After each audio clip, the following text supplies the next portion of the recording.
Les histoires de Guerzi. Dans la savane oubliée d'Asaku, il existait un tambour que nul ne devait toucher. Son silence n'était pas une absence de son, mais une prison, scellée par des siècles de silence. Le village chantait, dansait et vivait en harmonie. Mais dans un coin de la forêt interdite, la hutte du tambour restait close.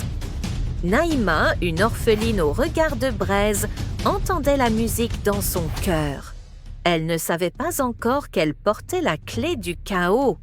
La vieille Nama lui murmura « Certains tambours battent au rythme de l'enfer, petite, garde ton cœur silencieux. » Une nuit, Naïma rêva d'une musique si puissante qu'elle ouvrait les cieux et les enfers. Le tambour l'appelait.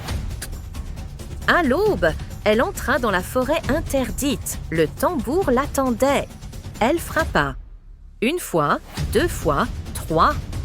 Le son résonna comme une plainte venue d'un autre monde. Un portail noir se déchira dans le ciel. Le silence fut avalé par l'obscurité. De ce portail surgit Agenwa, la sorcière au tambour silencieux, bannie depuis 300 ans. Agenwa offrit la musique infinie à Naïma, en échange de son silence éternel. Dès le lever du jour, les couleurs du village pâlirent. Le ciel ne chantait plus, les tambours restèrent muets. Elle n'était plus tout à fait elle-même. Dans ses yeux, une mélodie interdite tournoyait. Chaque nuit, un enfant disparaissait, attiré par un rythme que seuls les innocents pouvaient entendre. Le vieux griot du village tenta de jouer une mélodie protectrice, mais ses cordes se rompirent dans un cri.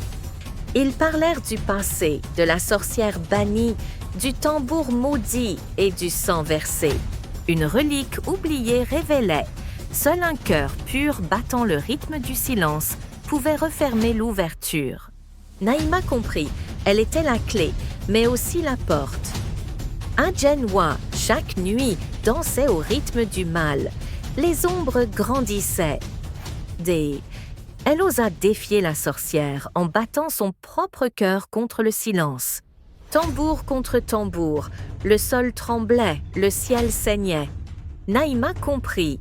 Le vrai tambour n'était pas en bois, mais en elle. Elle frappa une dernière fois. Le son fut parfait et mortel. Le vortex se referma comme un cri avalé. Le silence revint, mais un silence apaisant. Naïma perdit sa voix, mais sauva le monde.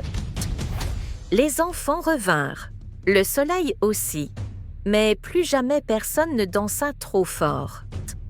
Naïma écrivait maintenant avec ses gestes, des danses silencieuses qui racontaient l'histoire.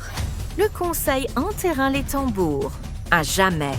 Chaque génération raconta l'histoire, à voix basse, surtout à voix basse. Parfois, la nuit, le vent porte encore un rythme, mais personne ne répond. Ce n'est pas la musique qui est dangereuse, c'est l'intention derrière chaque note.